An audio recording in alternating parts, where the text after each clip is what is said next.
অবৈধভাবে ভারতে গিয়ে চাঁপাইনবাবগঞ্জ সীমান্ত দিয়ে ফেরার সময় ২৭ জনকে আটক করেছে বর্ডার গার্ড বাংলাদেশ।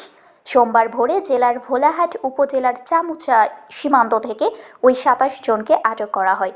বিজিবির ৫৯ ব্যাটালিয়নের অধিনায়ক লেফটেন্যান্ট কর্নেল গোলাম কিবরিয়া এসব তথ্য নিশ্চিত করেছেন। বিজিবি অধিনায়ক বলেন, আটক ২৭ জনের মধ্যে ১২ জন নারী, ৫ জন শিশু, ৮ জন পুরুষ ও তৃতীয় লিঙ্গের ২ জন আছেন। তারা বিভিন্ন সময় অবৈধভাবে ভারতে যান। সোমবার ভোরে বাংলাদেশে ফেরার সময় তাদের আটক করা হয়। বিজিবি অধিনায়ক আরও বলেন, আটক ব্যক্তিদের ভোলাহাট থানা পুলিশের কাছে হস্তান্তর করা হবে। পুলিশ জাতীয় পরিচয়পত্র যাচাই বাছাই করে প্রয়োজনীয় আইনি পদক্ষেপ নেবে। শারমিন শিমু, বরেন্দ্র টেলিভিশন।